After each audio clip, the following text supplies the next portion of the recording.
There is something strangely unsettling about roads at night. Not because of what might be waiting out there, but because of what seems to arrive once everything else disappears. Roads have always carried a mythology of escape. They represent movement, reinvention, the comforting belief that if we keep driving long enough, we can eventually leave old versions of ourselves behind. But there is another side to that idea that horror has returned to again and again. The possibility that distance changes less than we want it to. That some things are not tied to locations, but to us. And when the world narrows into headlights, empty lanes, and hours of uninterrupted thought, movement stops feeling like freedom and starts feeling like exposure. Not because the road is cursed, per se, but because it becomes impossible to ignore whatever has been sitting quietly in the passenger seat all along.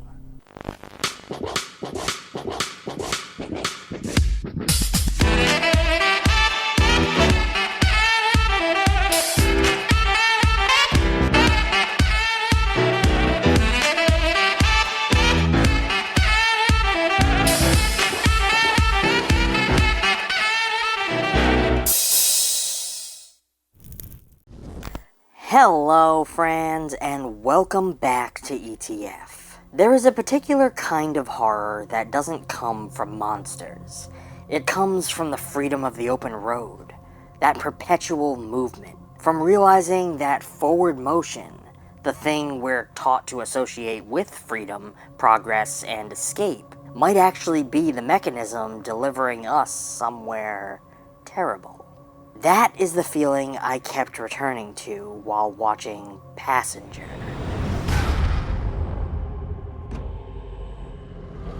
On paper, the premise sounds almost aggressively familiar. A young couple living out of a van witnesses a fatal roadside accident and discovers they didn't leave the scene alone. Something impossible follows them. Something patient. Something that doesn't obey distance. But what interested me wasn't the demon. It was the road that they found themselves on. Because Passenger feels less like a supernatural film, and more like a film about discovering that movement itself can become a sort of prison. The opening sections of the film work because they understand something subtle about contemporary anxiety. Tyler and Maddie aren't just traveling. They're participating in a fantasy that has become increasingly romanticized, leaving permanence behind, reducing life to motion, believing uncertainty can become identity. Their van isn't merely transportation, it's an emotional thesis statement, freedom over structure, experience over destination. And horror loves that kind of optimism. Not because optimism is foolish, but because horror understands that every ideal contains its own hidden fear. Now, before I move too deep down this particular road, I have to talk about how there is a version of this movie that should not work. A version that, if described too quickly, sounds like every roadside horror story ever told. A dark stretch of highway, a young couple, an accident, something unseen that begins following them.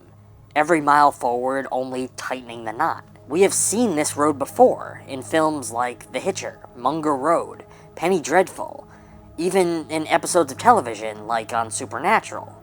Horror has been obsessed with cursed roads and haunted highways for decades, because they touch something ancient inside of us. Roads are strange places psychologically. They exist to connect locations, but nobody actually belongs there. They are transitional spaces, temporary spaces, places where identity becomes suspended. You are no longer where you came from, but you are not where you are going. That in-between state has always been fertile ground for horror, and because of that, the dark highway has become one of the genre's most familiar languages.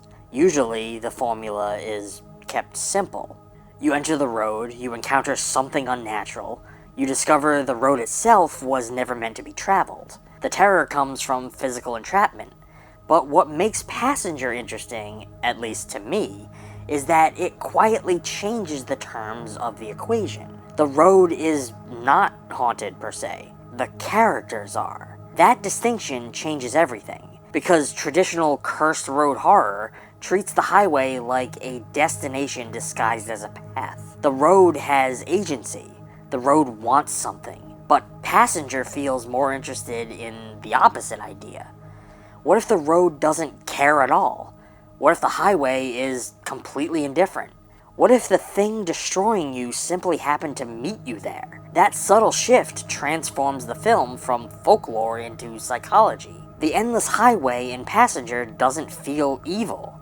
It feels empty. And emptiness is much harder to fight. There's something deeply uncomfortable about how ordinary the road remains throughout the film. Gas stations still exist. Traffic still exists. Rest stops still exist.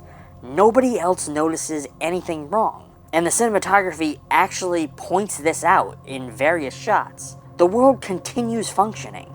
Only Tyler and Maddie experience rupture. That's what makes the curse feel modern.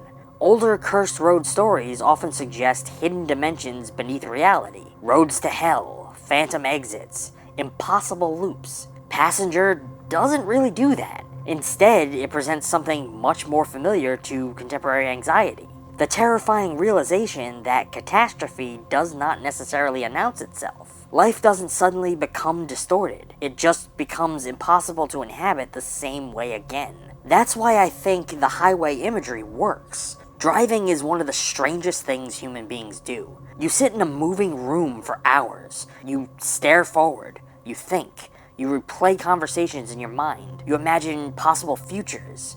You become temporarily unreachable to friends and family. Roads create a strange psychological condition, where your body is occupied, but your mind becomes dangerously available. And this film weaponizes that, because once the passenger enters their lives, movement stops functioning as distraction. I think that's the real curse. Normally, roads offer the fantasy of escape. Need a reset?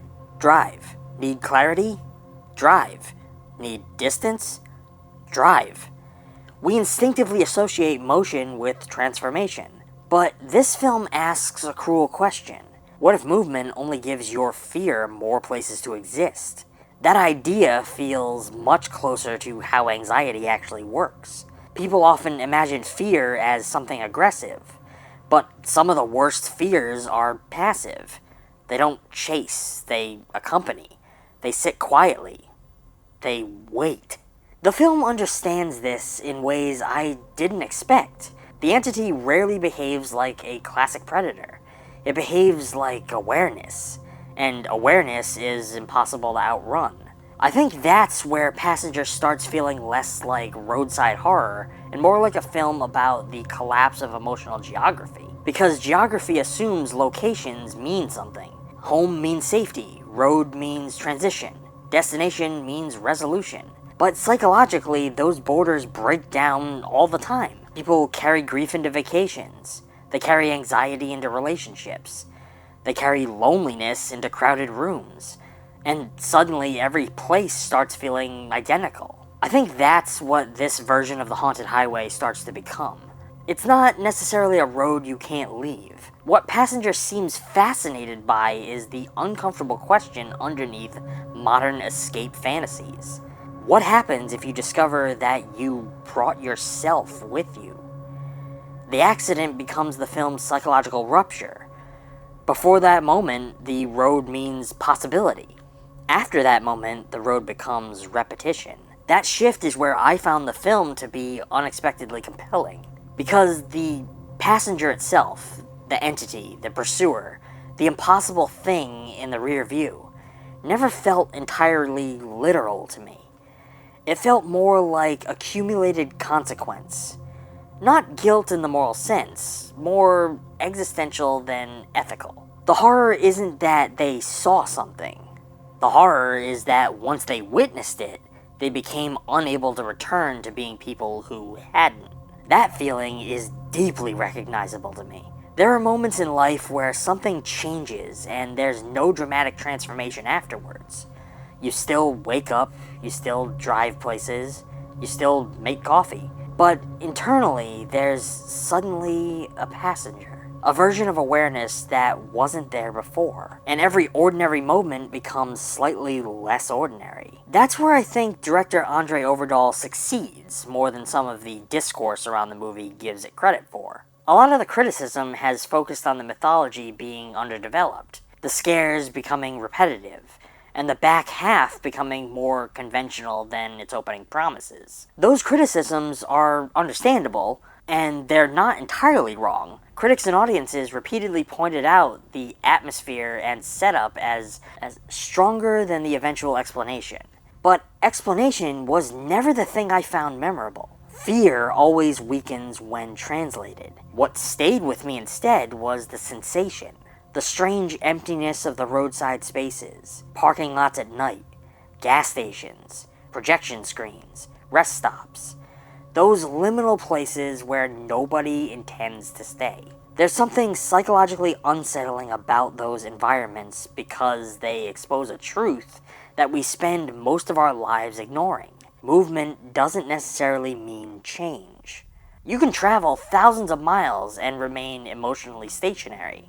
This film understands that in its strongest scenes. The entity appears almost like inevitability, not because it is unstoppable, but because the characters continue believing that they can outrun an internal experience through external relocation. And maybe that's why the film becomes frustrating to some, because I kept wanting it to go further. There's a version of Passenger, the one I felt flickering underneath the movie, that abandons lore almost entirely, and becomes a full descent into dread. A film where the monster isn't a creature attached to the accident, but a realization that there is nowhere left to arrive. Instead, the movie eventually starts explaining itself, and explanation shrinks mystery.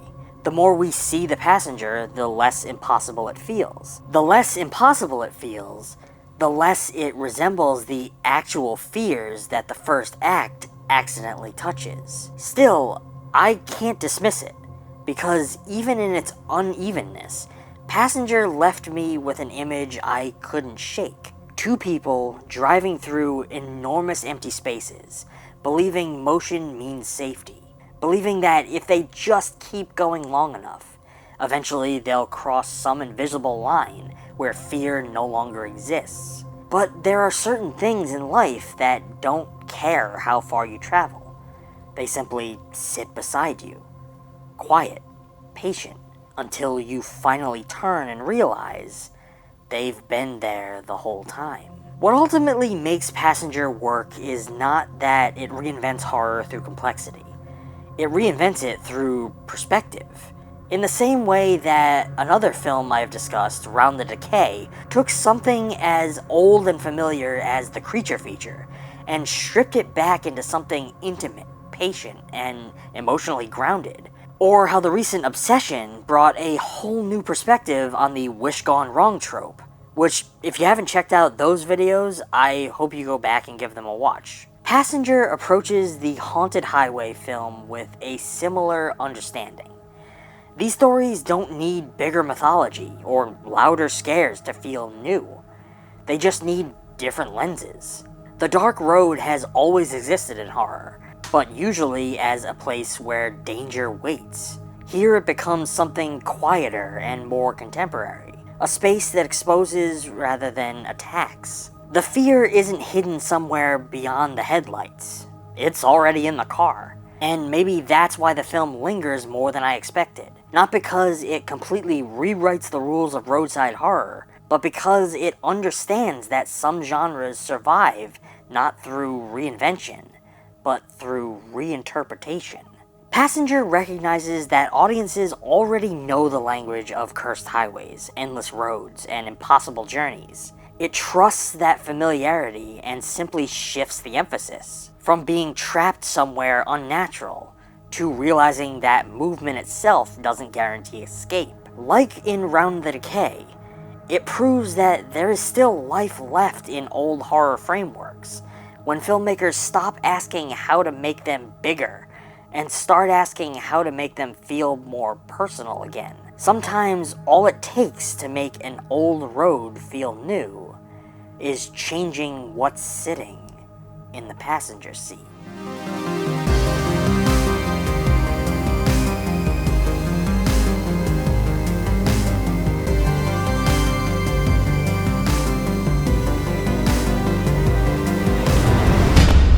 Well, friends, that's gonna be all for now. If you are interested in this film, I urge you to check it out for yourself and formulate your own thoughts and opinions about it. I hope you come share those thoughts and opinions in the comments. Let me know if there are any movies that you would like to see discussed on this channel. I always love to hear from you guys, and I do my best to try and respond to everyone. As always, I've put a link down in the description to a physical copy of this film, if one exists, that you can add to your collection. Using that link helps out the channel, and that's always appreciated. If you like this video, I urge you to give it a thumbs up, subscribe if you aren't already. I know that some of you watching aren't subscribed, so help out the channel and subscribe. If you'd like to go the extra mile and support the channel even more, we do have a couple options for you to do so. You can join us on Patreon, where you can get yourself early access to future videos, Patreon exclusive content, and access to the ETF Digital Archive. We get a lot of compliments about the VHS collection that you guys see in the background of our videos. Well, we've been hard at work slowly digitizing the collection and creating a place where we can share it with all of you.